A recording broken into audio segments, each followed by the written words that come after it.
আমার স্ত্রী পরহেজগার, কিন্তু তার ব্যবহার ভালো না, আমাকে বিশ্বাস করে না। এখন সে হজে যায়, আমি মাফ করলে তার হজ কবুল হবে কিনা? মাশাআল্লাহ, এই স্বামী তো ভালো মানুষ দেখা যাচ্ছে, যে বউ তার সাথে ব্যবহার খারাপ করছে, তারপরে বউর হজ নিয়ে চিন্তা আছে কবুল হবে কি হবে না। মাশাআল্লাহ, নেককার মানুষের আলামত বোঝা গেল।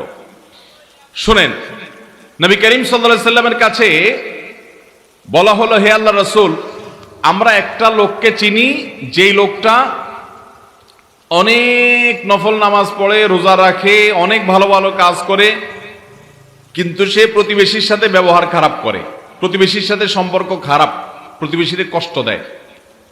কি হবে তার? নবী সাল্লাল্লাহু আলাইহি সাল্লাম বলেছেন, হুয়া ফিন্নার, সে জাহান্নামে যাবে।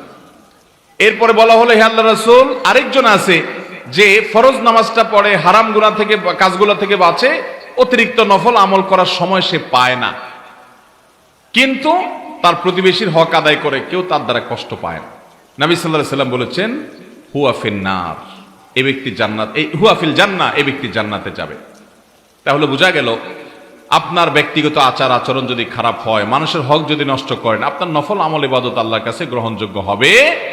তবে যে বোনের কথা বলা হলো, তিনি সত্যিই যদি তার স্বামীর সাথে ব্যবহার খারাপ করেন, আচরণ খারাপ করেন, তিনি গুনাহগার।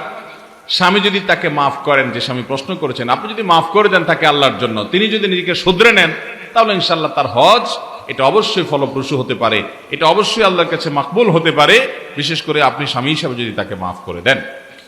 এরপরে প্রশ্ন হলো, 7.5 তোলার স্বর্ণ অথবা 52.5 তোলার রূপা কারো নিকট থাকলে অথবা সমপরিমাণ মূল্যের টাকা থাকলে জাকাত দিতে হয়, কিন্তু 7.5 তোলার স্বর্ণের বর্তমান মূল্য প্রায় 6.5 লক্ষ টাকা, কিন্তু 52.5 তোলা রূপার মূল্য অনেক কম, তাহলে স্বর্ণের মূল্য অনুযায়ী জাকাত দিলে আদায় হবে কিনা জানতে চাই। কেউ বলেন 50,000 টাকা অথবা সমপরিমাণ অলংকার থাকলে জাকাত দিতে হবে। সঠিক উত্তর জানতে চাই।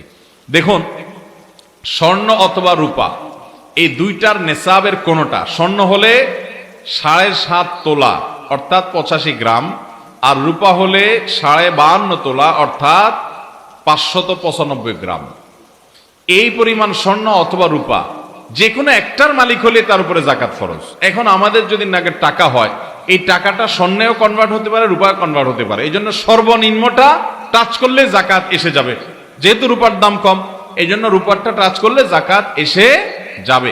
আর যদি কারো পিওর স্বর্ণ থাকে, তাহলে সেক্ষেত্রে 7.5 ভরি রাখ পর্যন্ত জাকাত হবে না। কিন্তু স্বর্ণ কিছু আছে, টাকা কিছু আছে, তাহলে দুইটার মূল্য যোগ করে রূপারটা টাচ করলে জাকাত হয়ে যাবে।